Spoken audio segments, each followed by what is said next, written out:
رب العالمين اللهم صل وسلم وبارك على رسولك سيدنا ومولانا محمد وعلى آل وأصحاب سيدنا ومولانا محمد وعلى جميع الأنبياء والمرسلين وآلهم وصحبهم والتابعين لهم بإحسان إلى يوم الدين أما بعد. എല്ലാവരും റൈഹാലെടുത്ത് ഖുർആൻ എടുക്കുക.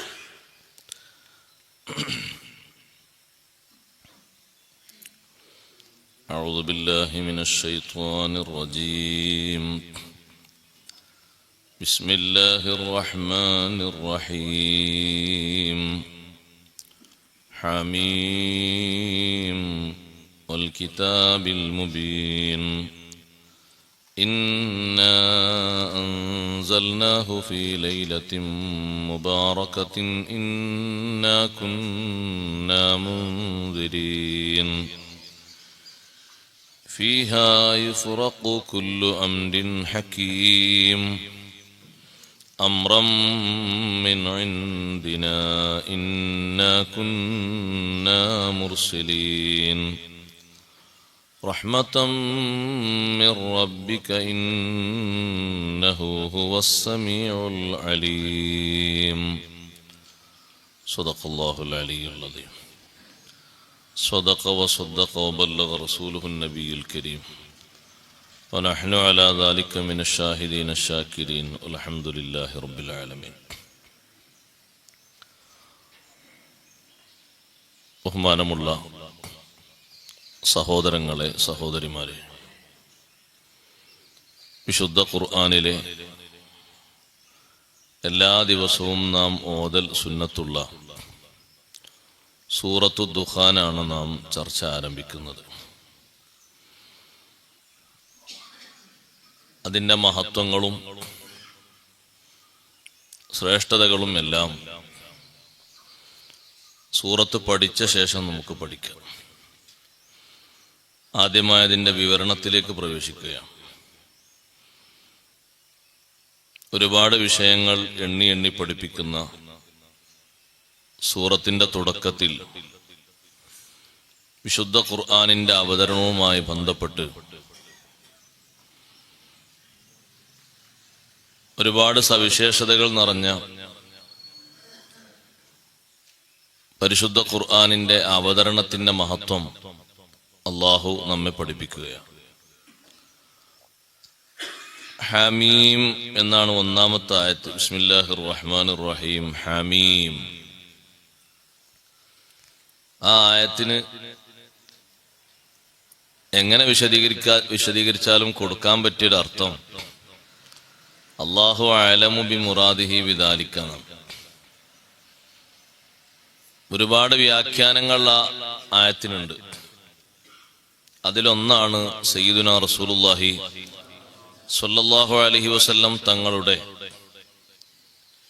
7 ഇസ്മുകളാണ് അല്ലാഹു ഖുർആനിൽ നമ്മെ പഠിപ്പിച്ചിട്ടുള്ളത്.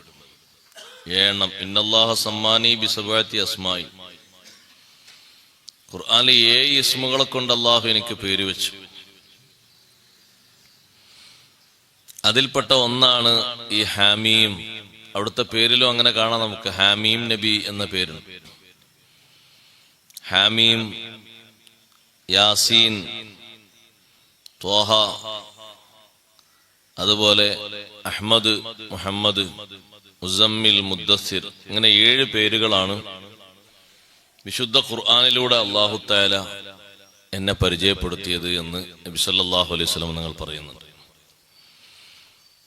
ആ വിശദീകരണ പ്രകാരം തങ്ങളെ വിളിക്കുന്ന ഒരു വിളിയാണ് ഹാമീം നബിയെ എന്നൊരു വിളി.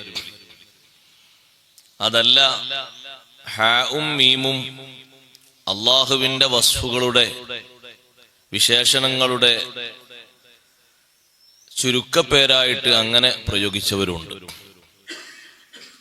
അള്ളാഹുവിന്റെ വലിയ വിശേഷണം അർഹിക്കുന്ന ഒരുപാട് മഹത്വങ്ങളുള്ള ഇസ്മുൽ ആലമാണ് എന്ന് പോലും അഭിപ്രായപ്പെടുന്ന വലിയ 2 ഇസ്മുകളാണ് ഹയ്യുൽ ഖയ്യൂം, അൽ ഹയ്യു അൽ ഖയ്യൂം എന്ന 2 എണ്ണം. അതിന്റെ ചുരുക്കമാണ് ഈ ഹാമീം. എന്ന് വിശദീകരിച്ച മഹാന്മാരുണ്ട്. അങ്ങനെ ആകുമ്പോൾ അത് നബി സല്ലല്ലാഹു അലൈഹി വസല്ലം തങ്ങളുടെ ഇസ്മല്ല, അല്ലാഹു തആലാന്റെ ഇസ്മിന്റെ ഒരു ഭാഗമാണ് ഹമീം എന്നത്. അതിപ്പോ അലിഫ് ലാം മീം എന്നതിനെ സംബന്ധിച്ച് 22 വ്യാഖ്യാനങ്ങൾ വിശദീകരിച്ച ശേഷം ഇമാം റാസി റളിയല്ലാഹു അൻഹു പറഞ്ഞു, 22 അല്ല 42 ഇനി എത്ര വിശദീകരിച്ചാലും അതെവിടെ എത്തൂല. പക്ഷെ ഇമാം ബൈളാവി റളിയല്ലാഹു അൻഹു പറഞ്ഞ ഒരു പോയിന്റ് ഉണ്ട്, അതാണ് ഏറ്റവും മുഖ്യമായത്. ഇത് ഖുർആനിന്റെ ഒരു സൗന്ദര്യമാണ്. അല്ലാഹു തആല ഖുർആനിൽ ഇങ്ങനെ കൊണ്ടുവന്ന തലക്കെട്ടുകൾ നമ്മൾ ഉച്ചരിക്കുന്ന അറബി അക്ഷരങ്ങളുടെ പകുതി മാത്രമേ ഉള്ളൂ. അലിഫ് കൂട്ടാതെ ഒരു 28 അക്ഷരം എന്ന് പറയാം. 28 അക്ഷരത്തിന്റെ നേർ പകുതിയാണ് ഈ തലക്കെട്ടായി കൊണ്ടുവന്ന അക്ഷരങ്ങൾ, മൊത്തമുള്ള അക്ഷരം.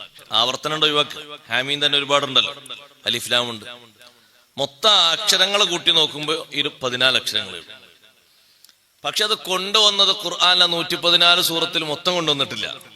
അതല്ലേ രസം, 29 സൂറത്തിലാണ്. അങ്ങനെ അക്ഷരങ്ങൾ എത്രയാണ്? അഭിപ്രായങ്ങളൊക്കെ എല്ലാം ഒരുമിച്ച് കൂട്ടിയ അക്ഷരങ്ങൾ 29ആണ്. നമ്മൾ ഉച്ചരിക്കുന്ന ഹിജായിയ അക്ഷരങ്ങളെ പറഞ്ഞത്, അലിഫ്, ബാഗ്, താഗ്, താഗ്, ഇങ്ങനെ. അപ്പൊ 29 സൂറത്തിലാണ് അള്ളാഹു ഇങ്ങനെ കൊണ്ടുവന്നത്. അതിലൊക്കെ വല്ലാത്ത രഹസ്യങ്ങളുണ്ട് 29 സൂറത്തിൽ. അതും തന്നെ അറബിയിൽ ഭാഷ സംസാരിക്കുന്ന ഒരാള് ഒരു വേർഡ് ഉച്ചരിക്കുകയാണെങ്കിൽ പരമാവധി എത്ര പോകും? 5 അക്ഷരം പോകും. 6ാമത്തെ ഒരു കൂട്ട് അതിലില്ല. ഇങ്ങനെ കൊണ്ടുവന്ന തലക്കെട്ട് ഇങ്ങനെ ഒരുമിച്ച് പറഞ്ഞാൽ ആകെ ലാസ്റ്റ് എത്തുന്ന കണക്ക് 5ആണ്. കാഫ്, ഹയ, ഐൻ, സ്വാദ്. അത് എത്ര അക്ഷര? 5 ഹാമീം, ഐൻ, സീൻ, ഖാഫ്. എത്ര? 5. അപ്പൊ ഇതില് അല്ലാഹു തആല ഒരു നൽകുന്ന ഒരു സന്ദേശം എന്താന്ന് വെച്ചാൽ, അറബികൾക്കാണല്ലോ ആദ്യം ഓതി കൊടുക്കുന്നത്. അപ്പൊ അറബികളോട് അല്ലാഹു തആല പറയുന്ന ഒരു വിഷയം, നിങ്ങളുടെ സംസാരത്തിലും ഇങ്ങനൊക്കെ അക്ഷരങ്ങളില്ലേ? ഇതേ അറബി അക്ഷരങ്ങൾ നിങ്ങളുടെ സംസാരത്തിലും ഇല്ലേ? ഇതൊരു മനുഷ്യ നിർമ്മിതമായ കലാമാണെങ്കിൽ, സംസാരമാണെങ്കിൽ, എന്നാ അങ്ങനെ ഒന്ന് ഒരുമിച്ച് കൂട്ടിയിട്ട് ഒരായത്ത് കേൾക്കാൻ സൗകര്യം സൗന്ദര്യമൊക്കെ വേണം കേട്ടോ. എന്തെങ്കിലുമൊക്കെ ഒരുമിച്ച് കൂട്ടിയാൽ പോരാ, കൊണ്ടുവരൂ എന്നൊരു വെല്ലുവിളിയാണ്. അലിഫ് ലാം മീം എന്ന് കേൾക്കുമ്പോഴേക്ക് കേൾക്കാൻ നല്ല സൗന്ദര്യമുണ്ട്, ഓതാനും നല്ല സൗന്ദര്യമുണ്ട്. അലിഫ് ലാം മീമിന്റെ സൗന്ദര്യം എന്തൊരു സൗന്ദര്യമാണ്! ഹാമീം എന്ന് കേൾക്കുമ്പോ എന്തെല്ലാം അർത്ഥതലങ്ങളുണ്ട്, എന്തെല്ലാം സൗന്ദര്യമുണ്ട്. ഇത്തരത്തിലുള്ള ഈ സൗന്ദര്യ തലക്കെട്ടുകളെ പോലും ഒന്ന് സ്വീകരിക്കാൻ നിങ്ങൾക്ക് കഴിയുന്നില്ലല്ലോ. അതുകൊണ്ട് ഉറപ്പിച്ച് തീർപ്പിച്ച് മനസ്സിലാക്കേണ്ട, തീർപ്പാക്കി മനസ്സിലാക്കേണ്ട ഒരു വിഷയം, ഇതെല്ലാം അള്ളാഹുവിൽ നിന്നുള്ള കലാമാണ്. അപ്പൊ ലോകത്ത് എന്നും മുഴങ്ങുന്ന ഒരു വെല്ലുവിളിയാണ് ഈ അക്ഷരക്കൂട്ടങ്ങൾ എന്നാണ് ഇമാം റാസി റളിയല്ലാഹു അൻഹു പറയുന്നത്, ഇമാം ബൈളാവി റളിയല്ലാഹു അൻഹു പറയുന്നത്. ഇതൊക്കെ വെല്ലുവിളിക്ക് വേണ്ടി അള്ളാഹു തൊടുത്തു വിടുന്നതാണ്. വെല്ലുവിളി ചെറുത് മതി, വലുതൊന്നും വേണ്ട. അല്ലാഹു തആലാന്റെ വെല്ലുവിളികളൊക്കെ ചെറുത്, അതിനെന്നെ കഴിയില്ലേ, പിന്നെ വലുത് കൊടുക്കല്ലേ? ചെറുത് കൊടുത്തു നോക്കുക ആദ്യം. അങ്ങനെയാണല്ലോ. രോഗം അല്ലാഹു തആല തരുമ്പോഴും വലുതല്ല ആദ്യം തരാ. ഏതാ തരാ? ചെറുതാ തരാ. ചെറിയ രോഗത്തിൽ തന്നെ ദുർബലനാണ് മനുഷ്യനെങ്കിൽ അവനെ പറ്റി ചിന്തിക്കാൻ അത് ധാരാളമാണ്. ദൃഷ്ടാന്തങ്ങൾ അല്ലാഹു ഭൂമിയിൽ തരുമ്പോ വലുതല്ല ആദ്യം തരാ. ഏതാ? ഖിയാമത്ത് നാൾ അടയാളം വലുത് വന്നോ? ഇല്ലല്ലോ, ചെറുതല്ലേ തന്നത്. ഈ ചെറുതിൽ നിന്ന് ഗുണപാഠം ഉൾക്കൊള്ളണം വലുതിലേക്ക്. അതിനാ. അപ്പൊ എല്ലാത്തിലും ചെറിയ ചെറിയ ഡോസുകൾ, ഈ തലക്കെട്ടുകൾ ഇങ്ങനെ ആവർത്തിച്ച് നിങ്ങളെ സംസാരത്തിൽ തന്നെ ഒറ്റക്ഷരം ഉച്ചരിക്കുന്നുണ്ട്, 2 അക്ഷരമുണ്ട്, 3 അക്ഷരമുണ്ട്, 4 അക്ഷരമുണ്ട്, ഏറിപ്പോയാൽ 5 അക്ഷരം. അതവിടെ സ്റ്റോപ്പാ. ഖുർആനിതാ ഒറ്റക്ഷരം നൂൻ, ഖാഫ്, സ്വാദ്, ഒറ്റക്ഷരല്ലേ. ഇനി 2 അക്ഷരായിട്ടുണ്ട് ത്വാഹ, ഹമീം, യാസീൻ, 2 അക്ഷരം. 3 അക്ഷരായിട്ടുണ്ട് അലിഫ് ലാം മീം, ത്വാസീം മീം, 3 അക്ഷരായിട്ടുണ്ട്. 4 അക്ഷരായിട്ടുണ്ട് അലിഫ് ലാം മീം സ്വാദ്, അലിഫ് ലാം മീം റാ, 5 അക്ഷരായിട്ടുണ്ട്. അപ്പൊ അറബികളെ നിങ്ങൾ പൊതുവെ ഉച്ചരിക്കാറുള്ളത് 1, 2, 3, 4, 5 തരം. 6ാമത്തെ വാക്കുകൾ നിങ്ങൾ ഉച്ചരിക്കൽ കുറവാണ്. ഈ 5 അക്ഷരത്തിൽ നിന്ന് നിങ്ങളുടെ സംസാരവും ഉരുത്തിരിഞ്ഞ് സംഘടിതമായി മുറക്കബായി വരുന്നു. ലോകത്തുള്ള എല്ലാ അറബി ഭാഷ സംസാരിക്കുന്നവരുടെ കലാമും അങ്ങനെ തന്നെയാണ് എങ്കിൽ ഒരു സാധാ മനുഷ്യന്റെ സംസാരമാണ് ഇത് എന്നല്ലേ നിങ്ങളെ വാദം? അതാണ് പ്രധാനമായും നിങ്ങൾ ഉന്നയിക്കുന്നത് എങ്കിൽ ഒരു ചെറിയ ഒരു വിഷയം നിങ്ങളോട് പറയട്ടെ. കെട്ടിക്കൂട്ടി ഉണ്ടാക്കി റെഡിയാക്കി ഒരക്ഷരം പോലോത്തത്, രണ്ടക്ഷരം പോലോത്തത്, മൂന്നക്ഷരം പോലോത്തത്, നാലക്ഷരം പോലോത്തത്. ഇനി നിങ്ങൾക്ക് അക്ഷരങ്ങൾ കുറവാണ് ഉണ്ടാക്കാൻ പ്രയാസമാണെങ്കിൽ പോട്ടെ, 5 അക്ഷരം പോലോത്തത് ഒന്ന് കൊണ്ടുവരി. ഒറ്റ ആയത്ത് മതി, കൂടുതലൊന്നും വേണ്ട. കിണഞ്ഞ് പരിശ്രമിച്ച് അതിനുവേണ്ടി ഉറക്കമൊഴിച്ചിരുന്ന് എല്ലാ അധ്വാനങ്ങളും നടത്തിയിട്ട് മുട്ടുമടക്കിയവരാണ് അറേബ്യൻ സമൂഹം. അവര് കഴിവില്ലാത്തവരാന്ന് കരുതണ്ട, സാഹിത്യ സാമ്രാട്ടുകളാണ്. ഒരു മനുഷ്യൻ അവരെ മുന്നിലൂടെ പോയാൽ അയാളെ വർണ്ണിച്ച്, അയാളുടെ രൂപഭാവങ്ങളൊക്കെ വർണ്ണിച്ച് നിൽക്കുന്ന നൃത്തത്തിൽ അവർ പാട്ടുപാടും. ആ പാട്ട് പിന്നീട് പലതിലും തെളിവായിട്ട് ഉദ്ധരിക്കപ്പെടുകയും ചെയ്യും. അതല്ലേ രസം? അവരന്ന് പാടിയ പാട്ടുകൾ ഇന്ന് പല വിഷയത്തിനും തെളിവായിട്ട് ഉദ്ധരിക്കുകയാണ്. ഇത്തരത്തിൽ കഴിവുള്ള ആളുകളാണ് അറബി ഭാഷയിൽ. ആ അറബി ഭാഷയിൽ കഴിവുള്ള വലിയ നൈപുണ്യമുള്ള സാഹിത്യ സാമ്രാട്ടുകളോടാണ് വിശുദ്ധ ഖുർആൻ പറയുന്നത്, നിങ്ങൾക്ക് കഴിയില്ലെങ്കിൽ ഈ താഴെ വരുന്നവർക്ക് തീരെയും കഴിയില്ല. അറബികളുടെ ബതുക്കളുടെ കൂടെ നടന്നിട്ടാണ് ഇമാം ഷാഫി റളിയല്ലാഹു അൻഹു അറബി ഭാഷ പഠിച്ചത്. കാരണം ബതുക്കളാണ് ഏറ്റവും സാഹിത്യ ഭാഷ സംസാരിക്കുക. അവര് ആടിനെ മേയ്ക്കുമ്പോഴും ഒട്ടകത്തെ മേയ്ക്കുമ്പോഴും അവരെ കൂടെ ഇങ്ങനെ നടന്നു. പലപ്പോഴും ചോദിക്കലുണ്ട്, ഈ ഖുറൈശി കുട്ടി എന്താ ഇവരെ കൂടെ? അത് അറബി ഭാഷ പഠിക്കാനാണ്. പഠിച്ച് പഠിച്ച് പഠിച്ച് 10,000 കവിത ബൈഹാർട്ടാക്കി ഇമാം ഷാഫി റളിയല്ലാഹു അൻഹു അറബി ഭാഷ പഠിക്കാൻ. ഏറ്റവും സാഹിത്യവും വാക്കുകളും നിയമങ്ങളും അധികരിച്ചൊരു ഭാഷ ലോകത്തേതാ? അറബിയാണ്. അറബിയെ പോലെ സൗന്ദര്യമുള്ളൊരു ഭാഷ ലോകത്ത് ഒരു ഭാഷയും കാണാൻ കഴിയില്ല. ബാക്കിയുള്ള ഭാഷകൾക്കൊക്കെ വ്യതിയാനങ്ങൾ സംഭവിക്കുന്നുവെങ്കിൽ വ്യതിയാനമില്ലാത്ത ആദം അലൈഹിസ്സലാത്തു വസ്സലാം മനുഷ്യ പിതാവ് ഉച്ചരിച്ച് സംസാരിച്ച് വന്ന ഭാഷ അതേ അർത്ഥത്തിൽ നാണയത്തിൽ നിലനിൽക്കുകയാണ്. ബാക്കിയുള്ള കുറെ ഭാഷ കാലഹരണപ്പെട്ടുപോയി, എവിടെയും കാണാനില്ല. കുറെ സംസാരിക്കുന്നു, ലിപി ഉണ്ടാക്കാൻ കഴിയുന്നില്ല. എത്ര ഭാഷ ഉണ്ട് അങ്ങനെ? നമ്മുടെ ഇന്ത്യയിൽ തന്നെ എത്ര ഭാഷ ഉണ്ട്? സംസാര ഭാഷ ഉണ്ട്, പക്ഷെ അതിന് എഴുത്തില്ല. അങ്ങനല്ലേ? ഇഷ്ടം പോലെ ഉണ്ട്. ഒന്ന് വടക്കോട്ട് നോക്കി, അവിടെ വ്യത്യസ്ത ഭാഷ കാണാം. ഒന്ന് തുളൂന്നും, ഒന്ന് നക്കിനിക്കുന്നു, ഒന്ന് നിക്കിനിക്കുന്നു കുറെ കാണാം. പക്ഷെ അതൊക്കെ കേൾക്കുന്നേ ഉള്ളൂ. ഒന്ന് എഴുതാൻ പറഞ്ഞാൽ എഴുതാനില്ലേ? അങ്ങനെ കുറെ. അറബി അങ്ങനല്ല. അറബിന്റെ നിയമങ്ങളും കാര്യങ്ങളൊക്കെ, ആ നിയമത്തിന്റെ വകുപ്പടക്കം ഖുർആനിൽ അല്ലാഹു പഠിപ്പിക്കുന്നുണ്ട്. അപ്പൊ ഹാമീം എന്നത് ഒരു വല്ലാത്ത സൗന്ദര്യമാണ്. ഹാമീം നബി, യാസീൻ നബി എന്നൊക്കെ, ത്വാഹാ നബി എന്നൊക്കെ വിളിക്കുന്ന ഒരു സംബോധന ശൈലിയായിട്ട് കൂട്ടാം. അതിനേക്കാളും മെച്ചം ഇതൊരു വെല്ലുവിളിയുടെ ശബ്ദമാണ്. ഈ വിശുദ്ധ ഖുർആൻ നിങ്ങൾ സംസാരിക്കുന്ന സംസാരങ്ങളെപ്പോലെ, പദങ്ങളെപ്പോലെ സംഘടിതമായിട്ടാണ് അള്ളാഹു ഇറക്കിയത്. അറബിയിലാണ് അള്ളാഹു ഇറക്കിയത്. നിങ്ങൾക്കൊക്കെ തിരിയുന്ന ഭാഷയിലാണ്, പക്ഷേ കൊണ്ടുവരാൻ കഴിയുന്നില്ല. ഖുർആൻ അല്ലാത്ത രൂപത്തിൽ നിങ്ങൾ ഏതെങ്കിലും ഒരായത്ത് ശ്രമം നടത്തിയിട്ടൊന്ന് കൊണ്ടുവന്നാൽ സമ്മതിക്കാമായിരുന്നു. ഇതിങ്ങനെ ഒരുമിച്ച് കൂട്ടിണ്ടാക്കിയതാണ്, എവിടെന്നെങ്കിലൊക്കെ ചോദിച്ചും പഠിച്ചുണ്ടാക്കിയതാണ്. പക്ഷെ അത് പറയാനോ അങ്ങനെ ചെയ്യാനോ കഴിയുന്നില്ല. എന്നാൽ ഈ വചനങ്ങൾ കേൾക്കുന്ന ആളുകൾക്ക് വരുന്ന മാറ്റങ്ങളോ അത് ലോകത്ത് ഇന്നും തുടർന്നുകൊണ്ടിരിക്കുകയാണ്. വിശുദ്ധ ഖുർആനിന്റെ വചനങ്ങളുടെ മാസമരികത അവസാനിച്ചിട്ടില്ല, ഇന്നും തുടർന്നുകൊണ്ടിരിക്കുകയാണ്, പഠിച്ചുകൊണ്ടിരിക്കുകയാണ്. ഹാമീം എന്ന വിഷയം പറഞ്ഞ അല്ലാഹു പഠിപ്പിക്കുന്നത് വൽ കിതാബിൽ മുബീൻ. വൽ കിതാബി, ഗ്രന്ഥത്തെ തന്നെയാണ് സത്യം. അൽ മുബീൻ, എല്ലാ വിഷയങ്ങളും വ്യക്തമാക്കി പഠിപ്പിക്കുന്ന, എല്ലാ കാര്യങ്ങളും വ്യക്തമാക്കി പഠിപ്പിക്കുന്ന. ഖുർആനിൽ വിശദീകരിക്കാത്ത, വ്യക്തമാക്കാത്ത ഒരു വിഷയവും ഇല്ല. സന്മാർഗവും ദുർമാർഗവും രണ്ടും വ്യക്തമാക്കുന്നുണ്ട്.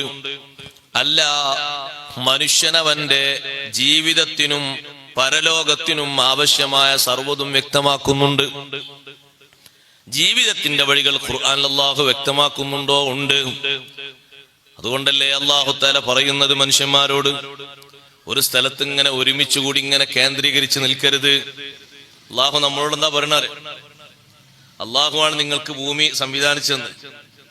അതുകൊണ്ട് ഫംശൂ ഫീ മനാകിബിഹാ, ഭൂമിന്റെ എല്ലാ ഭാഗങ്ങളിലേക്കും യാത്ര ചെയ്ത് സമ്പത്ത് സംഭരിക്കണം. ഇങ്ങനെയാണ് ഇരുന്നാ പോരാ. തബാറക്കയിൽ നമ്മൾ ഓതുന്ന ഒരു ആയത്താണ്, ഹുവല്ലദീ ജഅല ലക്കുമുൽ അർള ദലൂലൻ ഫംശൂ ഫീ മനാകിബിഹാ, ഭൂമിന്റെ വിവിധ ഭാഗങ്ങളിൽ അതിന്റെ തോളിലേറി ചിറകിലേറി നിങ്ങൾ സഞ്ചരിക്കണം, യാത്ര ചെയ്യണം. അവിടെയുള്ള വിഷയങ്ങൾ, സമ്പാദ്യങ്ങൾ, വിജ്ഞാനങ്ങൾ നേടിയെടുക്കണം. വെറുതെ എങ്ങനെ ഇരുന്നാ പോരാ. ജീവിത മാർഗങ്ങളിലേക്ക് വിരൽ ചൂണ്ടുന്ന തബാറക്കയിൽ ഏറ്റവും പ്രധാനപ്പെട്ട ഒരു വചനാണ് എല്ലാ ഭാഗങ്ങളിലും. അത് ഏറെക്കുറെയൊക്കെ നിറവേറ്റിയവരായിരിക്കും മലയാളികൾ എന്ന് തോന്നുന്നത്. കാരണം അല്ലാഹുവിന്റെ ദുനിയാവ് എവിടെ ഉണ്ടോ അവിടെ ഒക്കെ ഉണ്ടാകും ഓരോന്ന് ബർക്കത്തിൽ. എവിടെ പോയാലും ഒന്നും ഇങ്ങനെ ഉണ്ടാവും. പരിചയപ്പെട്ട് ലാസ്റ്റ് എത്തുമ്പോഴേക്കാ അൽഹംദുലില്ലാ സമാധാനം ഒന്നെങ്കിലും ഇവിടെ ഉണ്ടല്ലോ എന്ന് പറയും. ഉണ്ടാവും. എല്ലാ ഭാഗങ്ങളിലേക്കും പോകണം. അങ്ങനെ ഇരുന്നാ പോരാന്നുള്ള അല്ലാഹു തആല കൽപ്പന. നമ്മളിപ്പോ എവിടെങ്കിലും എന്തെങ്കിലുമൊക്കെ സംഭവിക്കുമ്പോഴാണ് നമ്മൾ വേഗം അരിച്ചു പെറുക്കി നോക്കാം. അതിലിപ്പോ നമ്മളെ മലയാളികൾ ആരെങ്കിലും പെട്ടിട്ടുണ്ടോന്ന് നോക്കട്ടെ. അതാ ഒന്ന് രണ്ടാൾക്കാർ അവിടെ ഉണ്ട് അൽഹംദുലില്ലാ ബർക്കത്ത്. പക്ഷെ ഒരു കാര്യമായിട്ടൊന്നും പറ്റിയില്ല.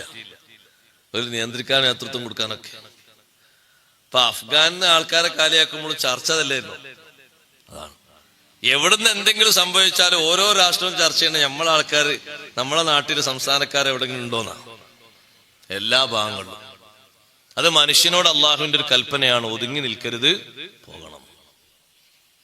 അതെന്താ കാരണം? മനുഷ്യന് വേണ്ടിയാണ് അള്ളാഹു ഭൂമിയെ ഈ വിധം പാകപ്പെടുത്തിയത്, ഉപകാരപ്പെടുത്താനാണത്.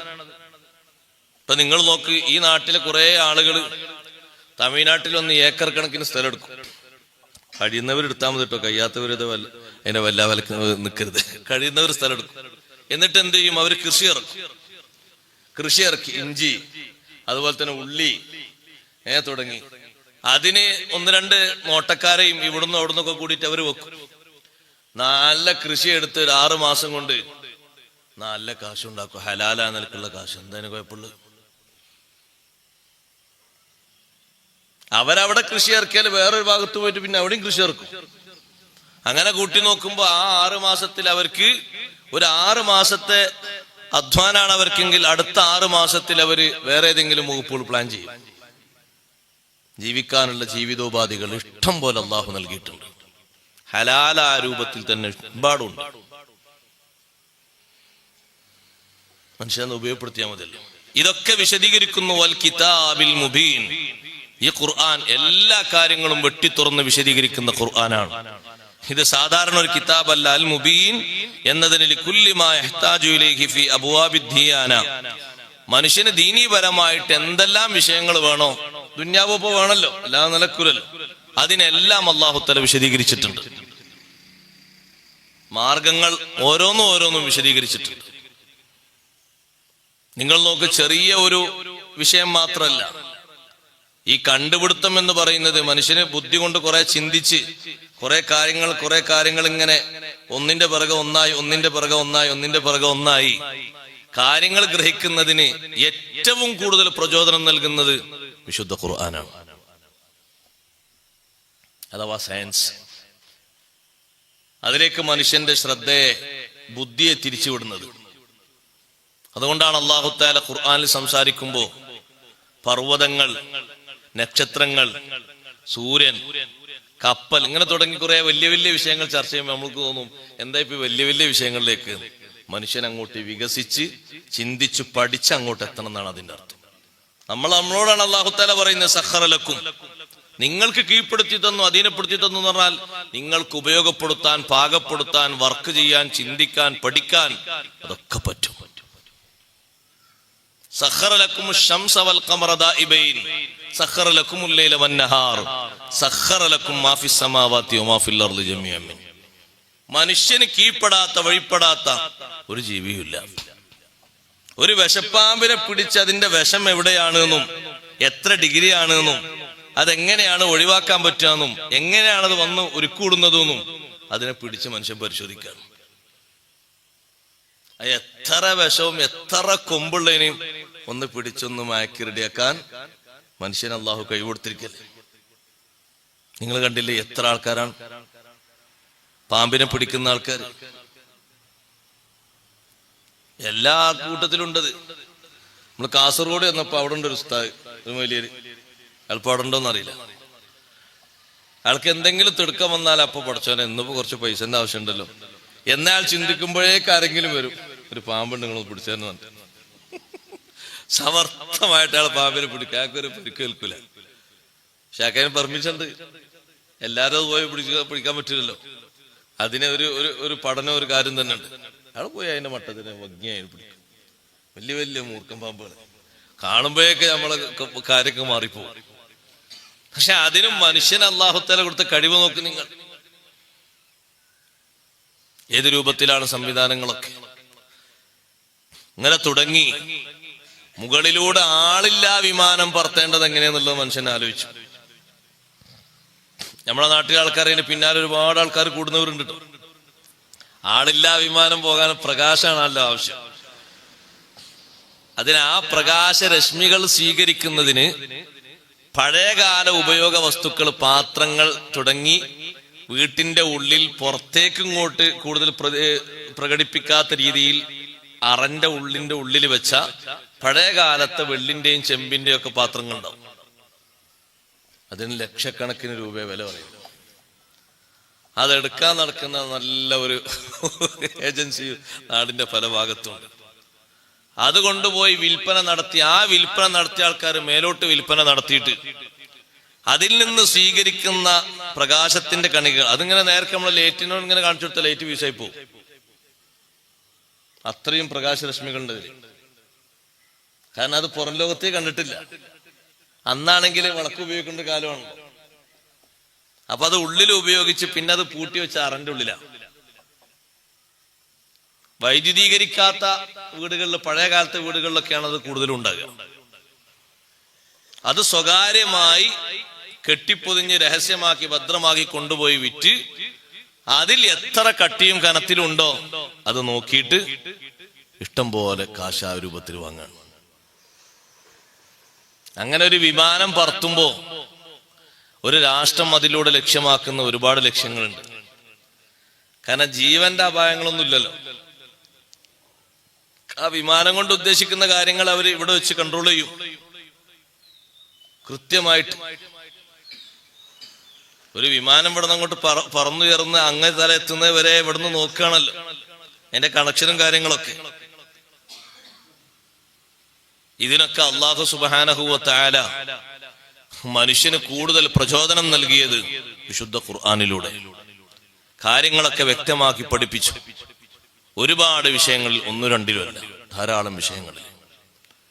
നിസ്സാരമായി നമ്മൾ മനസ്സിലാക്കുന്ന ഒരു സൃഷ്ടിയാണ്, വളരെ ചെറുതായി നമ്മൾ മനസ്സിലാക്കുന്ന ഒരു സൃഷ്ടിയാണല്ലോ ഈച്ച. ഈച്ചയിൽ തന്നെ അല്ലാഹു തആല വെച്ച പഠനങ്ങൾ എത്രയാണ്. ആ ഈച്ചക്ക് ഒന്നുകൂടി പേരും ഒന്നുകൂടി ചൊറുക്കിന് കൂടുമ്പോ തേനീച്ച എന്നായി മാറും. അത് ഐറ്റംസ് ഒന്ന് വേറെയാണ്. ആ തേനീച്ചയെ കുറിച്ചുള്ള പഠനങ്ങൾ വിശുദ്ധ ഖുർആനിൽ അല്ലാഹു തആല ഇങ്ങോട്ട് ആ തേനീച്ചയെ കുറിച്ചുള്ള പഠനങ്ങൾ ഇങ്ങോട്ട് പറഞ്ഞപ്പോ, ഈ തേനീച്ചയിൽ നിന്ന് പുറത്തേക്ക് വരുന്ന ആ ഒരു മധുരത്തുള്ളികൾ അതിനെത്രമാത്രം വല്ല ഔഷധ വീര്യമാണെന്ന് അല്ലാഹു തആല പഠിപ്പിക്കുന്നത്. ഒരൊറ്റ വാക്കിൽ അല്ലാഹു പറഞ്ഞു, ഫീഹി ശിഫാഉൽ ലിന്നാസ്.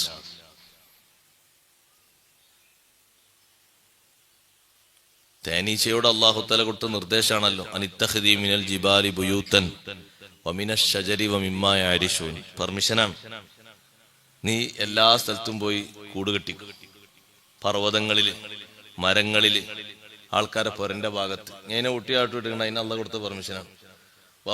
റബ്ബുക ഇലൻ നഹ്ലി അനിത്തഖിദി മിനൽ ജിബാലി ബുയൂതൻ വമിനശ് ശജരി വമിമ്മാ യഅരിശൂൻ. ആൾക്കാർ കൂട് കെട്ടുന്ന കൂടുകളിലൊക്കെ, അത് പെട്ടിക്കൂടാണെങ്കിലും ശരി, പൊരന്റെ കൂടാണെങ്കിലും ശരി, അപ്പുറത്തെ ഏതെങ്കിലും മരക്കൂടാണെങ്കിലും ശരി, അവിടൊക്കെ നീ പോയി പൊരണ്ടാക്കിക്കോ, കൂട് കെട്ടിക്കോ. സുമ്മ കുലി മിൻ കുല്ലി സമറാത്തി. നമ്മൾ നോക്കണം, സുമ്മ കുലി മിൻ കുല്ലി സമറാത്തി, എല്ലാ പഴങ്ങളിൽ നിന്നും നീ ഭക്ഷിച്ചു. ഫസ്ലുക്കി സുബുല റബ്ബിക്ക് ദുലുല. അതിനോട് നിർദ്ദേശമാണ്. റബ്ബിന്റെ മാർഗത്തില് റബ്ബ് നിനക്ക് കാണിച്ചിരുന്ന ഒരുപാട് റൂട്ടുകളുണ്ട്. ആ റൂട്ടിൽ ആർക്കും ശല്യപ്പെടുത്താതെ ഒതുങ്ങി വിധേയപ്പെട്ട് നീ എല്ലാ ഭാഗത്തേക്കും അങ്ങോട്ട് കടന്നു തന്നു.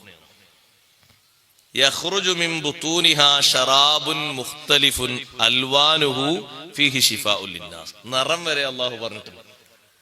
അതിന്റെ അകങ്ങളിൽ നിന്ന്, വയറ്റിന്റെ ഉള്ളിൽ നിന്ന് പുറത്തേക്ക് വരുന്നു ശറാബുൻ, പാനീയം, മുഖ്തലിഫുൻ അൽവാനുഹു, വ്യത്യസ്ത നിറത്തിലുള്ള. വ്യത്യസ്ത നിറല്ലേ തേന്? ആരാന്നില്ല ഉണ്ട്. ആ തേന് പിടിക്കുന്ന ഒരു കൂട്ടം ആൾക്കാരെ ഞാൻ കണ്ടു. തൃശ്ശൂരിന് കുറച്ച് ഉള്ളിലോട്ട് പോയിട്ട്, അതിനപ്പുറം ഫുള്ള് വനമേഖലയാണ്. അവിടെ ഒരു പരിപാടിക്ക് പോയപ്പോ ഞാൻ അങ്ങനെ ആ നാട് കണ്ടിട്ട് കുറെ അങ്ങനെ നോക്കി. ഞാൻ അപ്പുറത്തേക്ക് ഒരു നാടില്ലാത്തോണ്ടേ ഒരു ലോകാവസാനിച്ച മോഡലാണ്. ഒരു വാതിന് പോയതാണ്. അപ്പൊ അവര് കുറെ ആൾക്കാർ ഈ തേന്റെ കർഷകരുണ്ട് അവിടെ. പക്ഷെ അവർക്ക് ഈ തേന് പിടിക്കാൻ പഠിപ്പിച്ചു കൊടുക്കുന്നത് കാട്ടുമനുഷ്യന്മാരാണ്. അപ്പൊ എനിക്കിങ്ങനെ കാണിച്ചു തന്നു തേനിങ്ങനെ നിരത്തി വെച്ചിട്ട്. ഞാൻ നോക്കി, ഒന്നൊന്നിനോട് സാമ്യതല്ല. എത്ര ഐറ്റംസ് തേന്, ഓരോന്നിനോരോ പേരുണ്ട്. അപ്പോഴാണ് എനിക്ക് ഓർമ്മ വന്നത്, മുഖ്തലിഫുൻ അൽവാനുഹു എന്നാണല്ലോ അല്ലാഹു തആല പറഞ്ഞത്. നമ്മളിങ്ങനെ നോക്കിയിട്ട്, നമുക്ക് നിറം നോക്കിയിട്ട് എന്ത് മനസ്സിലാനാ? അവര് വ്യത്യസ്ത തേന്, ചില തേനിങ്ങനെ കണ്ടപ്പോ ഈ കട്ടൻ ചായയിൽ കൂടുതൽ പൊടി ഇട്ടിട്ടുണ്ട്, നല്ലോണ്ട് കറുപ്പ് വന്നാണ്ടാവുമല്ലോ, അതേ മോഡല്. അപ്പൊ ഞാൻ ചോദിച്ചു, ഇതും തേനാണോ അല്ലെ കഷായാണോ? അല്ല, അതും തേൻ തന്നെയാണ്. കുറച്ച് തേനിങ്ങനെ അവര് ഒഴിച്ചു തന്നപ്പോ എല്ലാറ്റിനും നല്ല നല്ല രുചിയാണ്. അവരത് പിടിക്കുന്ന മാർഗവും ഒരുമിച്ച് കൂട്ടുന്ന ശൈലിയും ഒക്കെ പറഞ്ഞു, എല്ലാ വിഷയങ്ങളും. അവിടെ ജീവിക്കുന്ന ഏകദേശം ഒരു 10-30% ആൾക്കാരും ഇത് വിൽപ്പന നടത്തി, ഇതിന് ഭാവങ്ങൾ നൽകി. അങ്ങനെയാണ് അവരുടെ ജീവിതം. കൃഷിയാണ്. പക്ഷെ അതിനു വേണ്ടി അവിടെ ഏത് ഭാഗങ്ങളിലും ഒരൊറ്റ മരം പോലും വിട്ടൂല. അതങ്ങനെ തന്നെ നിലനിർത്തിയിരിക്കുകയാണ് ആ കാടിന്റെ പ്രദേശം. അങ്ങനെ കാരണം അതിലൊക്കെ ഇവര് വന്ന് കൂടുകൂട്ടുന്ന സ്ഥലമാണ്. യഖ്റുജു മിൻ ബുതൂനിഹാ ശറാബുൻ മുഖ്തലിഫുൻ അൽവാനുഹു ഫീഹി ശിഫാഉൽ ലിന്നാസ്. എന്തിനൊക്കെയാണ് ഇത് മരുന്ന് എന്ന് അല്ലാഹു പറഞ്ഞു. ആ ഫീഹി ശിഫാഉൽ ലിന്നാസ് എന്നുള്ള ഒരു ആയത്തെ, ഒരു കഷ്ണം ഒരുപാട് രോഗങ്ങൾക്കുള്ള മരുന്നായിട്ട് ഇമാമിങ്ങൾ വിശദീകരിക്കുന്നുണ്ട്. അതും ഹദീസിൽ നിന്ന് സ്വഹാബിമാർ അനുഭവിച്ചതും അവരുടെ ജീവിതത്തിൽ ഉണ്ടായ സംഭവങ്ങളും ശേഷമുള്ളവരുടെ ജീവിതത്തിൽ ഉണ്ടായ സംഭവങ്ങളൊക്കെ കൂട്ടിയിട്ട്. ഏറ്റവും പ്രധാനം വയറ് സംബന്ധമായ രോഗങ്ങൾക്കാണ്. അവിടെയാണല്ലോ പ്രധാനമായിട്ടുള്ള കാര്യങ്ങളൊക്കെ കിടക്കുന്നത്. വയറിന്റെ ഏതെങ്കിലും ഒരു ഭാഗം ഡിസോർഡർ ആയാൽ നമ്മൾ മൊത്തം ഡിസോർഡർ ആവും. ആവൂലേ? കാര്യം കഴിഞ്ഞു. അപ്പൊ വയറ് സംബന്ധമായത്, കാരണം ഇതും പോരിന് വയറ്റിന് തന്നെയുള്ള യഖ്റുജു മിൻ ബുതൂനിഹാ വയറ്റിന് തന്നെയുള്ള പോരുന്ന്. അപ്പൊ കൂടുതൽ ഫിറ്റാണ് വയറിനകത്തുള്ള ഒരുപാട് വിഷയങ്ങൾ. എന്തെല്ലാണ്ട് നമ്മളിങ്ങനെ എണ്ണിയാൽ ആൾക്കാരിങ്ങനെ പറയും, നെഞ്ചരിച്ചില്, പുളിച്ചു തേട്ടല്, ഒരുപാട് ഇങ്ങനെ പറയും. അവിടെ വേദന, അതുപോലെ തന്നെ ദഹനക്കേട്, എന്തെല്ലാം അസുഖങ്ങൾ പറയും, മൂത്ര തടസ്സം, ഒരുപാട് വിഷയങ്ങൾ പറയും. ആ അത്യാദി വിഷയങ്ങൾക്കൊക്കെ ശിഫയായിട്ട് അല്ലാഹു തആല തരുന്നത് ഈ ഒരു തേനാണെങ്കിൽ, ആ തേനിൽ അല്ലാഹു വെച്ചിരിക്കുന്ന ഔഷധവീര്യത്തിന്റെ രഹസ്യം എന്താ സഹോദരങ്ങൾ? അതിനത്ര ഔഷധം ഉണ്ടാകാൻ കാരണം വ്യത്യസ്ത പഴങ്ങളിൽ നിന്ന് ഭക്ഷിക്കാനാണ് അല്ലാഹു തആല കൽപ്പന കൊടുത്തത് തേനീച്ചക്കല്ലേ. ആ പഴങ്ങളൊക്കെ നമ്മളും ഭക്ഷിക്കല്ലേ അല്ലേ? തേനീച്ച പോയിരിക്കുന്ന ഏതെല്ലാം പഴങ്ങളുടെ നോക്കിയിട്ട് അതൊക്കെ നമുക്കാണ് ഭക്ഷിച്ചാ പോരെ. എന്നിട്ടും ഈ ഔഷധവീര്യം നമുക്ക് കിട്ടുന്നുണ്ടോ? അപ്പൊ അതിൽ നന്നായി പഠിക്കാനും പഠനവിധേയമാക്കാനും ഒരുപാട് വിഷയങ്ങളുണ്ട്. ഒന്നും രണ്ടും അല്ല, ഒരുപാട് പഠനങ്ങളുണ്ട്. ഇതൊക്കെ വിശദീകരിച്ചു തരുന്ന കിതാബാണ് അൽ കിതാബിൽ മുബീൻ. ഖുർആൻ വ്യക്തമാക്കുന്ന ഖുർആൻ, കാര്യങ്ങൾ വ്യക്തമാക്കി പഠിപ്പിക്കുന്ന ഖുർആൻ. ഖുർആന് വ്യക്തമാക്കാത്ത ഒരു സംഗതിയും ലോകത്തുള്ള എല്ലാ സംഗതിയും അല്ലാഹു ഖുർആനിൽ വ്യക്തമാക്കുന്നുണ്ട്. ഖുർആന് വ്യക്തമാക്കുന്ന നമ്മൾ കണ്ടാൽ ഏറ്റവും അതിശയിച്ചു പോകുന്ന വിഷയം പരലോകവുമായി ബന്ധപ്പെട്ട വിഷയങ്ങളാണ്. കാരണം നമ്മൾ കാണാത്തൊരു ലോകമാണല്ലോ. നമ്മൾ വിശ്വസിക്കുന്ന കാണാത്തൊരു ലോകാണ്. അതിന്റെ വ്യത്യസ്ത സൂചനകളാണ് അല്ലാഹു തആല ഖുർആനിലൂടെ പറയുന്നത്. വിശദമായ വിഷയങ്ങൾ ഹദീസിലുണ്ട് വിശദീകരണവുമായി ബന്ധപ്പെട്ട്. ഇനി അല്ലാഹു ഖുർആന്റെ അവതരണത്തെ പറ്റിയാ പറയുന്നത്. ഇന്നാ അൻസൽനാഹു ഫീ ലൈലത്തിൻ മുബാറക ഇന്നാ കുന്നാ മുൻദിരീൻ. ഇന്നാ അൻസൽനാഹു, കാര്യങ്ങളൊക്കെ വ്യക്തമാക്കുന്ന ഈ കിതാബിനെ നാം ഇറക്കി, നാം അവതരിപ്പിച്ചു. ഫീ ലൈലത്തിൻ മുബാറക, അനുഗ്രഹീതമായ ബറക്കത്ത് നിറഞ്ഞ ഒരു രാത്രിയിൽ. ഫീ ലൈലത്തിൻ മുബാറക, ബറക്കത്തുള്ള രാത്രിയിൽ അല്ലാഹു പറയാണ് നാം ഖുർആനിനെ ഇറക്കി. ഇന്നാ കുന്നാ മുൻദിരീൻ. ഖുർആൻ കൊണ്ട് പ്രധാനമായുമുള്ളൊരു ലക്ഷ്യമാണ് അവിടെ പറയുന്നത്. ഖുർആൻ കൊണ്ട് ഉദ്ദേശിക്കുന്നത് താക്കീതാണ്, മുന്നറിയിപ്പാണ്. മുന്നറിയിപ്പിന്റെ ഇപ്പുറത്തൊരു സന്തോഷ വാർത്തയില്ലേ? ഉണ്ട്. പക്ഷേ മുന്നറിയിപ്പാണ് അല്ലാഹു തആല പലയിടങ്ങളിലും മുന്തിച്ചു പറയുന്നത്. അതാണ് കാര്യമായിട്ടും വേണ്ടത് എന്നതുകൊണ്ടാണ്. സന്തോഷ വാർത്ത അറിയിക്കുന്നത് ചുരുക്കം ചില ആളുകൾക്കാണ്, മുന്നറിയിപ്പ് ധാരാളം ആളുകൾക്കുണ്ട്. അതുകൊണ്ടാണ് സൂറത്തുൽ കഹ്ഫിലും മുന്നറിയിപ്പിനെ പറ്റിയാണ് അല്ലാഹു ആദ്യം പറഞ്ഞത്. വലം യജഅൽ ലഹു ഇവജ ഖയ്യിമൻ, പിന്നെ ലിയുൻദിറ ബഅസൻ ശദീദൻ മിൻ ലദുൻഹു. ലിയുൻദിറ, മുന്നറിയിപ്പ് നൽകാൻ വേണ്ടി. ലിയുൻദിറ ബഅസൻ ശദീദൻ മിൻ ലദുൻഹു, അല്ലാഹുവിന്റെ ഭാഗത്ത് നിന്ന് കഠിനമായ ശിക്ഷയെക്കുറിച്ച് താക്കീത് ചെയ്യാൻ വേണ്ടി, മുന്നറിയിപ്പ് നൽകാൻ വേണ്ടി. ചിലയിടങ്ങളിലൊക്കെ അല്ലാഹു മുന്നറിയിപ്പാണ് ആദ്യം പറയാം, താക്കീതാണ് ആദ്യം പറയാം. ഇപ്പുറത്ത് സന്തോഷമുണ്ട്. ഖുർആൻ ഇറക്കിയ വിഷയം തന്നെ തൊട്ട് താഴെ വൈബശ്ശിറൽ മുഅ്മിനീൻ എന്ന് അല്ലാഹു പറയുന്നുണ്ട്, മുഅ്മിനീങ്ങൾക്ക് സന്തോഷം അറിയിക്കാൻ. പക്ഷെ ആ സന്തോഷത്തെക്കാളും മേലെയാണ് മുന്നറിയിപ്പ്, അതാണ് ആദ്യം വേണ്ടത്. അതുകൊണ്ടാണ് അങ്ങനെ പറഞ്ഞത്. ഇന്നാ കുന്നാ മുൻദിരീൻ, നമ്മൾ മുന്നറിയിപ്പ് നൽകുന്നവരാണ്, താക്കീത് ചെയ്യുന്നവരാണ്, ആളുകളെ ഉണർത്തുന്നവരാണ്, ഓർമ്മപ്പെടുത്തുന്നവരാണ്. ഇനി ആ രാത്രിയുടെ ഒരു മഹത്വം പറയാണ്, ആ ബറക്കത്തുള്ള രാത്രിന്റെ മഹത്വം. ഫീഹാ യുഫ്റഖു കുല്ലു അംരിൻ ഹകീം.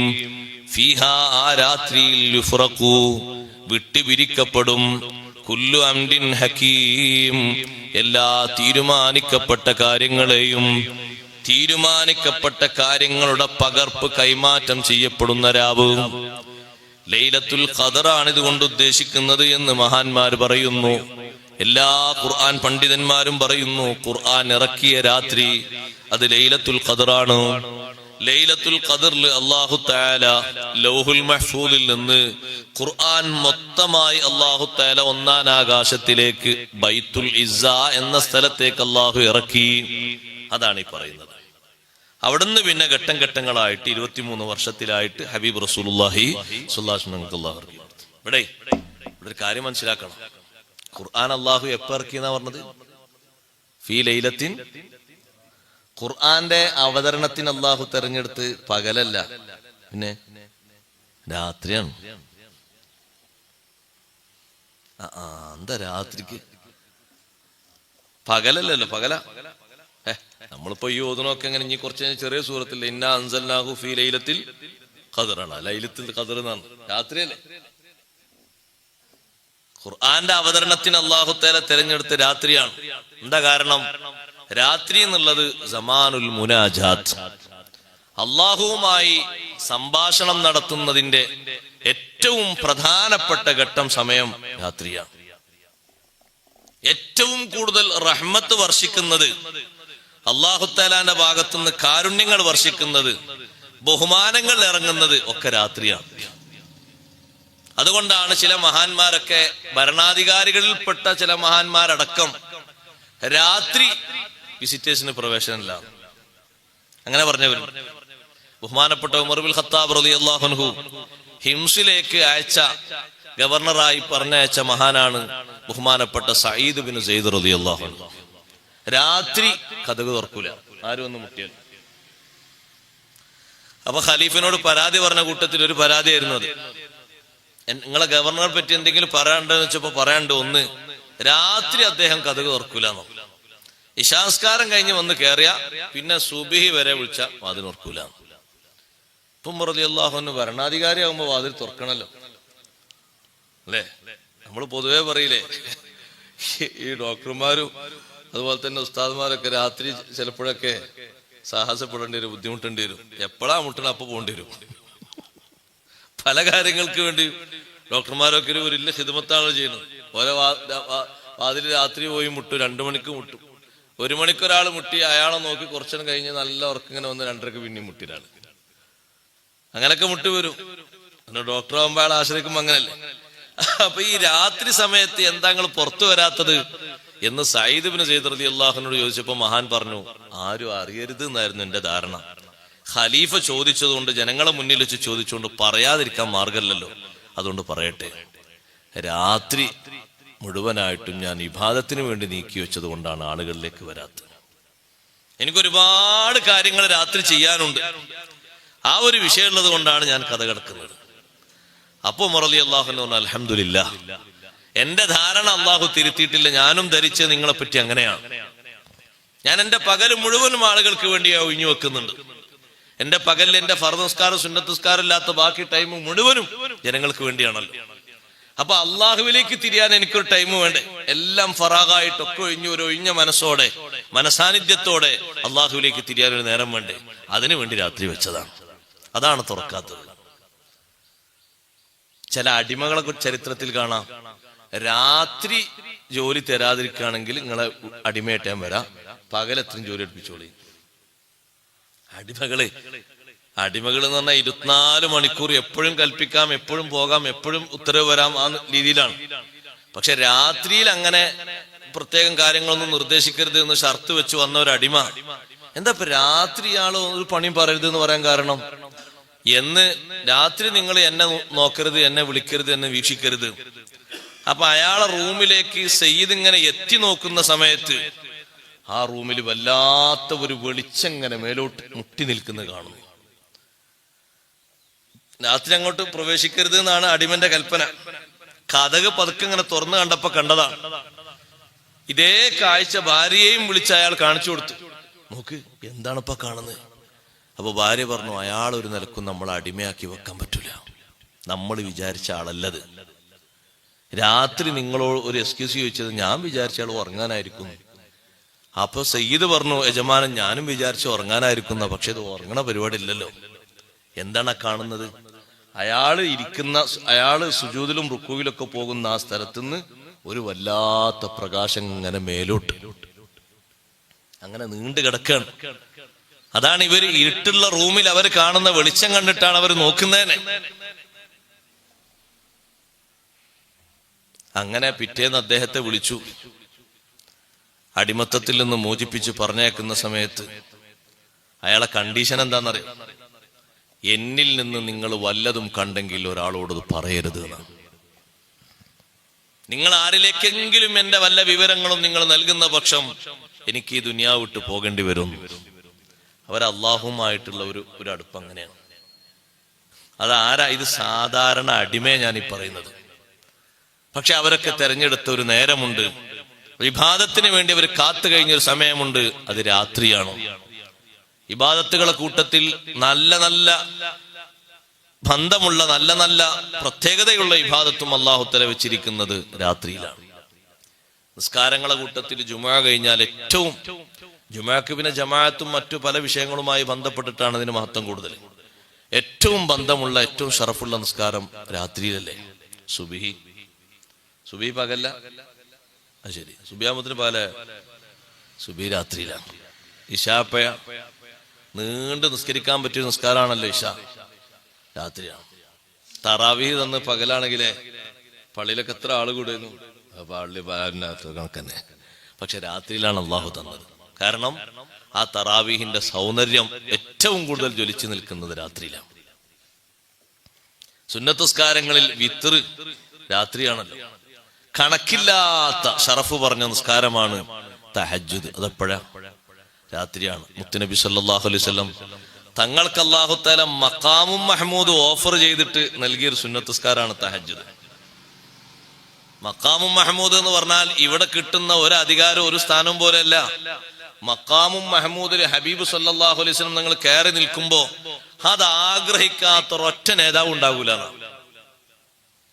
അങ്ങനത്തെ ഒരു പവർ പറഞ്ഞാണ്, അങ്ങനത്തെ ഒരു മഹത്വം ഒരു സ്റ്റേജ് പറഞ്ഞാണ്. തങ്ങൾ മക്കാമും മഹമൂദിലേക്ക് അങ്ങോട്ട് കയറി നിൽക്കുമ്പോ ലോകത്ത് ആ മക്കാമും മഹമൂദ് എനിക്ക് കിട്ടേണ്ടിയിരുന്നു എന്ന് ആഗ്രഹിക്കാത്ത ഒരൊറ്റ നേതാവ് ഉണ്ടാകൂല എന്നാണ് ഹദീസിൽ പറഞ്ഞത്. പൂർവീകരും പിൽക്കാലക്കാരുമായ മുഴുവൻ സ്വാലിഹീങ്ങളും ആ ഒരു സ്ഥാനത്തെ കുറിച്ചുള്ള ഒരു ആഗ്രഹം ഉണ്ടാകും. എന്താണ് ആ സ്റ്റേജ്? ആ മക്കാമും മഹമൂദിലേക്ക് അങ്ങോട്ട് കയറിയിട്ട് അവിടുന്ന് അങ്ങോട്ട് സുജൂദ് ചെയ്യുന്ന ആ സുജൂദിനാണ് അല്ലാഹു തആല മാർക്ക് ചെയ്യുന്നത്.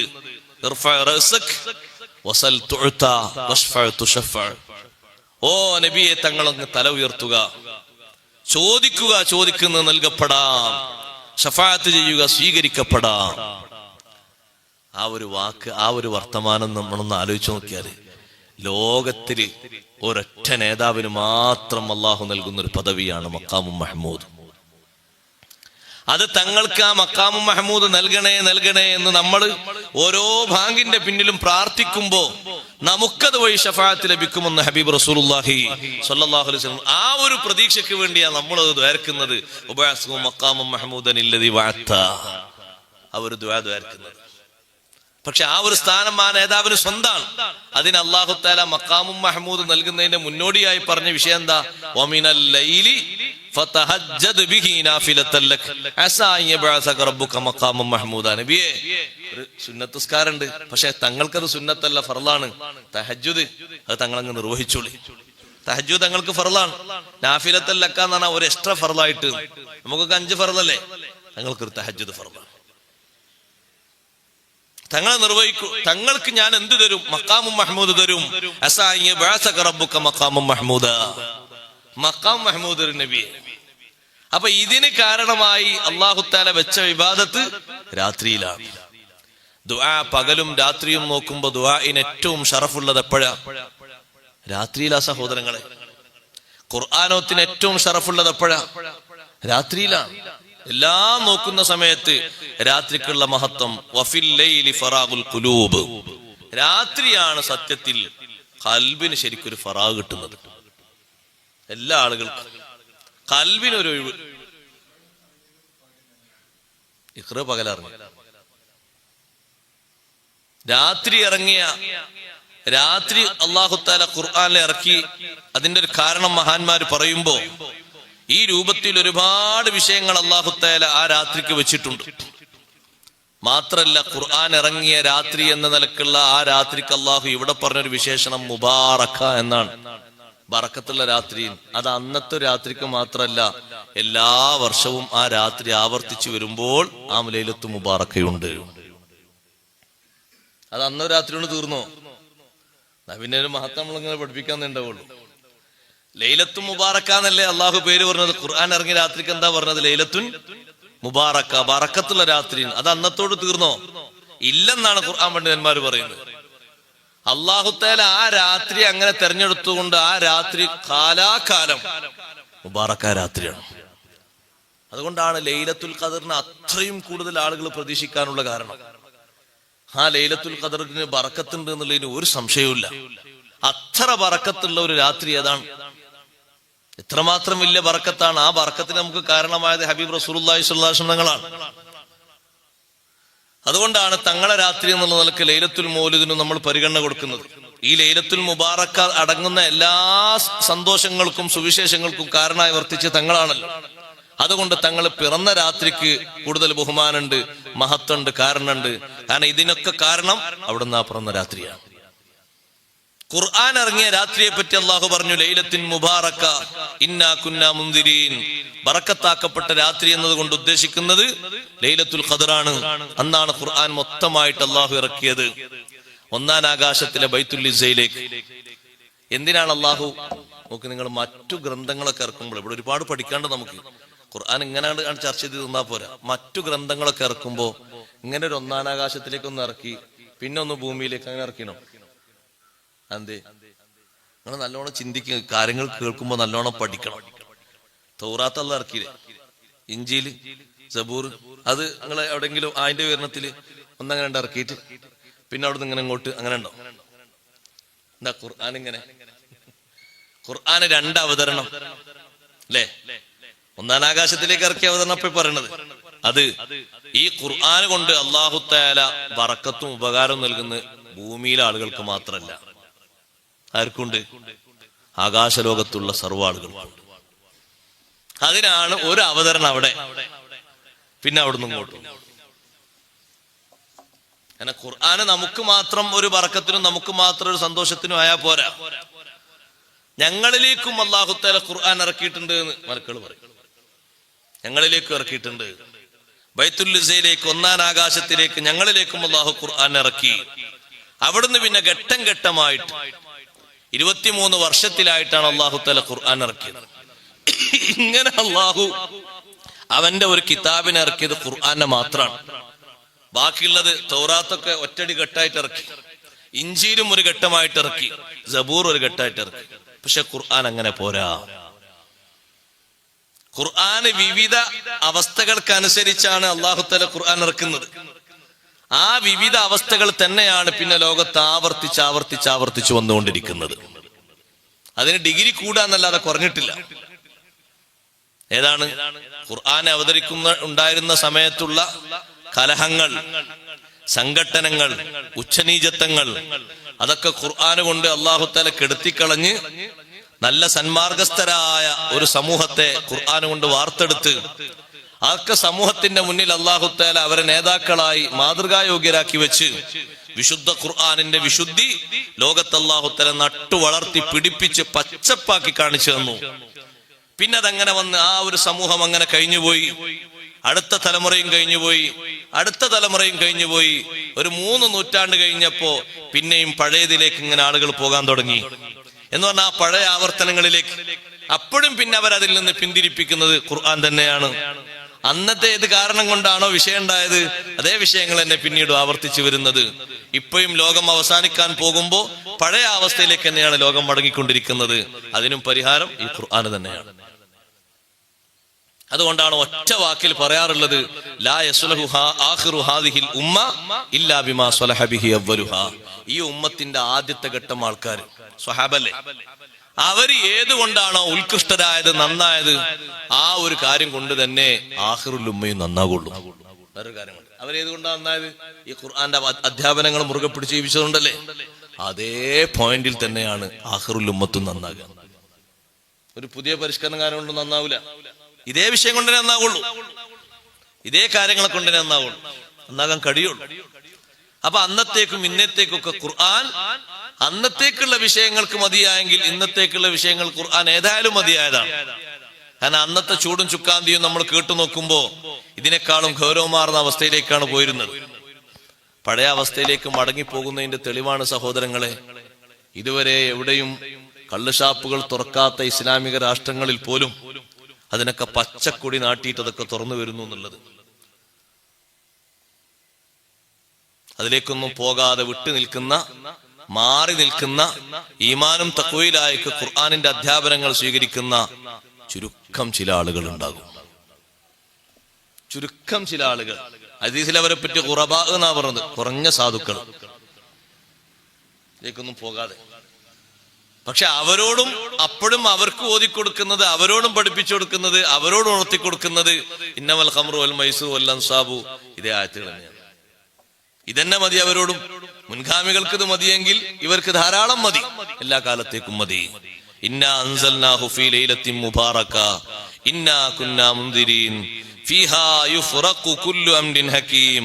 ഫീഹാ, ആ രാത്രിയിൽ, യുഫ്റഖു കുല്ലു അംരിൻ ഹകീം, എല്ലാ ഉറപ്പിക്കപ്പെട്ട കാര്യങ്ങളെയും കൈമാറ്റം ചെയ്യപ്പെടും.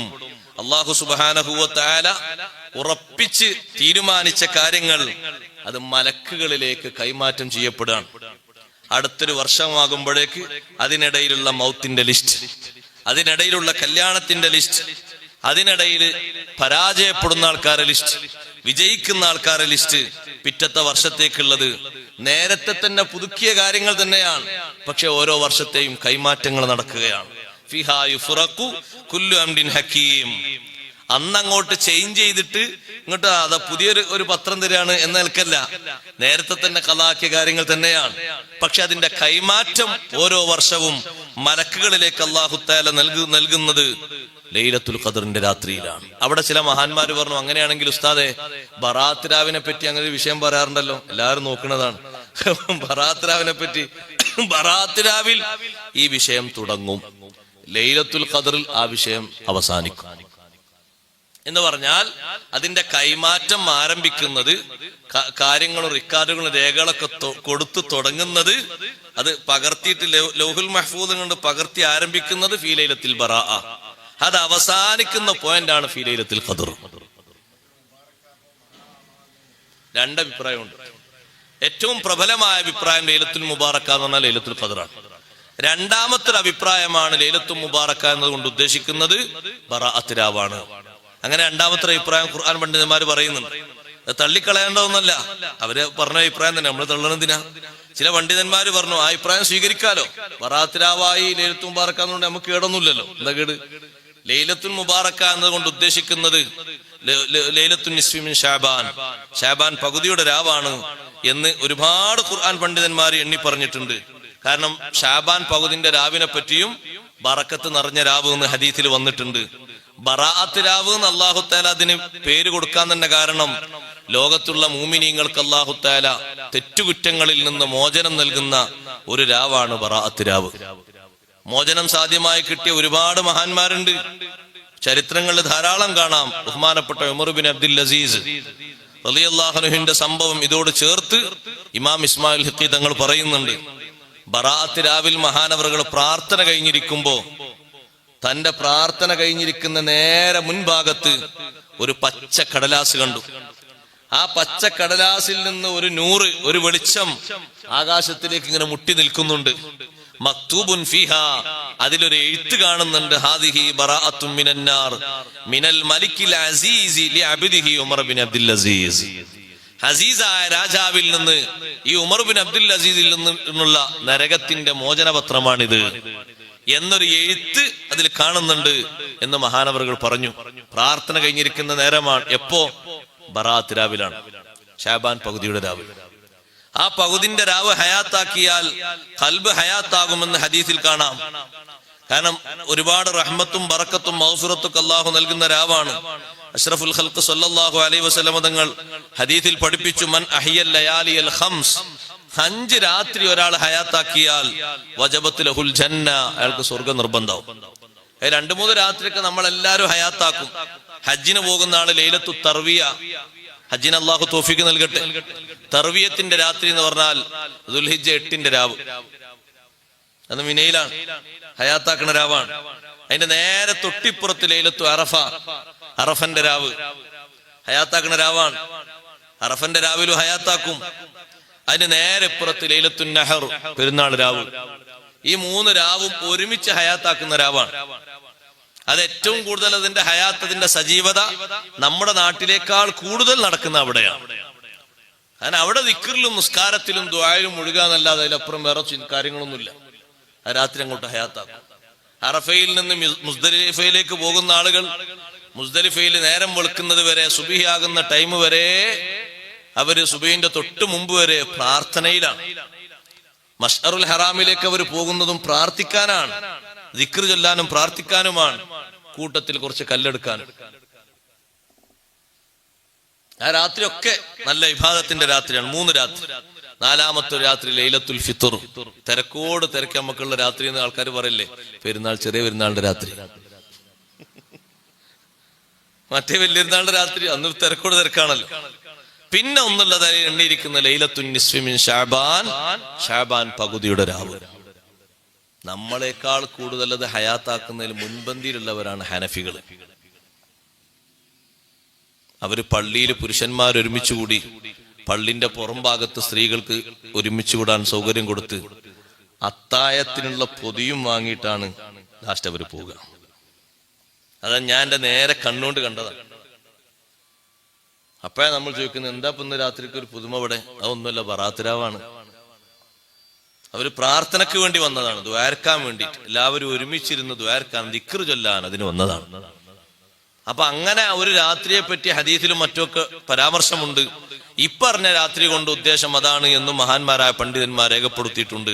ഫീഹാ യുഫ്റഖു കുല്ലു അംരിൻ ഹകീം, ഒരുപാട് ആളുകൾക്ക് മഗ്ഫിറത്ത് കിട്ടുന്ന രാവാണ്.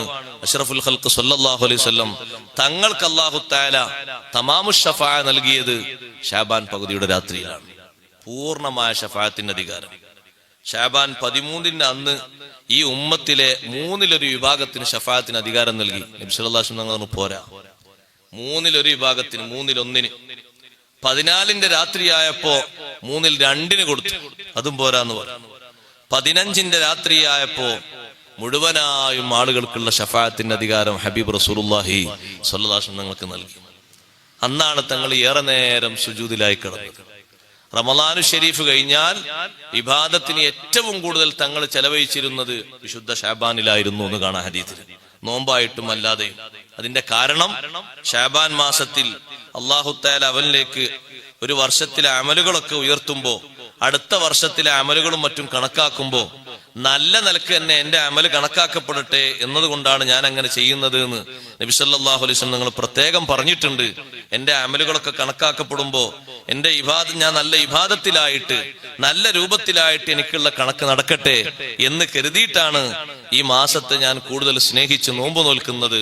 റമളാൻ കഴിഞ്ഞാൽ തങ്ങൾ ഏറ്റവും നോമ്പ് നോൽക്കാറുള്ളത് ശഅബാനിലാണ്. അതുകൊണ്ട് തന്നെ ശഅബാന് വലിയ മഹത്വമുണ്ട്, ആ രാത്രിയിൽ വലിയ മഗ്ഫിറത്തുണ്ട്. ഒരുപാട് ആളുകൾക്ക് പാപമോചനം കിട്ടുന്ന രാവാണ് വിശുദ്ധ ശഅബാനിന്റെ പകുതിയുടെ രാവ്. ഹദീസിൽ കാണാം, ബനു കൽബ് ഗോത്രക്കാരുടെ ആടിന്റെ രോമത്തിന്റെ എണ്ണമനുസരിച്ച് അല്ലാഹു തആല നരകത്തിൽ നിന്ന് എത്തുക ചെല്ലുന്ന രാവാണ് ബറാത്ത് രാവ്. അത്രയും മഹത്വം ആ രാത്രിക്കുണ്ട്, ചെറിയ മഹത്വമൊന്നുമല്ല. അംറമിൻ ഇന്ദിന, നമ്മുടെ ഭാഗത്തു നിന്നുള്ള സ്പെഷ്യൽ തീരുമാനമായിട്ടാണ് ഇങ്ങനെ ഒരു രാത്രിയിൽ അല്ലാഹു തആല ഖുർആൻ ഇറക്കിയത്. ഇന്നാ കുന്നാ മുർസലീൻ, നമ്മൾ ഇത് ഇറക്കുന്നവരും മുർസലീങ്ങൾ അയക്കുന്നവരുമാണ്. റഹ്മത്തൻ മിർ റബ്ബിക്, ഖുർആൻ ഇറക്കി തന്നത് അല്ലാഹുവിൽ നിന്നുള്ള വലിയ അനുഗ്രഹമാണ്. ഖുർആൻ ഇല്ലെങ്കിൽ നമ്മുടെ അവസ്ഥ എന്താ? ഈ മുഅ്മിനീങ്ങളെ കഥ എന്താണ്? അവരുടെ ജീവിതത്തിന്റെ വഴി എന്താണ്? റബ്ബിൽ നിന്നുള്ള വലിയൊരു റഹ്മത്ത് എന്നാണ് ഖുർആന്റെ അവതരണത്തെ പറ്റി അല്ലാഹു പറഞ്ഞത്. ഇന്നഹു ഹുവസ് സമീഉൽ അലീം, അല്ലാഹു സുബ്ഹാനഹു വ തആല എല്ലാ കാര്യങ്ങളും കേൾക്കുന്നവനും അറിയുന്നവനുമാണ് എന്ന് ഖുർആനിന്റെ അവതരണവുമായി ബന്ധപ്പെട്ടുള്ള വിഷയത്തിന്റെ ഭാഗമായിട്ട് അല്ലാഹു നമ്മെ ഓർമ്മപ്പെടുത്തുന്നു, പഠിപ്പിക്കുന്നു. അപ്പൊ ലൈലത്തുൽ ഖദ്ർ ആണെങ്കിലും ലൈലത്തുൽ ബറാഅ ആണെങ്കിലും രണ്ടും ലൈലത്തുൽ മുബാറക, അനുഗ്രഹീത രാവാണ്. പ്രതീക്ഷിക്കേണ്ട രാത്രിയാണ്, നല്ലോണം ദ്വാരക്കേണ്ട രാത്രിയാണ്, മഗ്ഫിറത്ത് ചോദിച്ചു വാങ്ങേണ്ട രാവാണ്. അല്ലാഹു തൗഫീഖ് നൽകുമാറാകട്ടെ. വിശുദ്ധ ഖുർആൻ അവതരണത്തിന് രാത്രി തിരഞ്ഞെടുത്തുകൊണ്ട് രാത്രിയിലെ ഇബാദത്തിനും ദുആഇനും പ്രത്യേക പരിഗണന കൊടുക്കണം. രാത്രി ഇബാദത്തിന്റെ മുഖ്യമായ ഭാഗമായി കരുതണം. രാത്രിയുള്ള ഇബാദത്ത് ഒന്നും ഒഴിവാക്കരുത്. കഴിവിന്റെ പരമാവധി രാത്രിയിലെ ദുആ വളരെ ഷറഫുള്ളതാണ്. രാത്രിയിലെ ഖുർആനോത്ത് വലിയ മഹത്വമുള്ളതാണ്. രാത്രിയിലെ നിസ്കാരങ്ങൾ മഹത്വങ്ങൾ നിറഞ്ഞതാണ്. അതുകൊണ്ട് തന്നെ രാത്രിന്റെ മഹത്വങ്ങൾ ഉൾക്കൊണ്ട് വിജയിക്കുന്നവരിൽ അല്ലാഹു നമ്മൾ ഉൾപ്പെടുത്തുമാറാകട്ടെ.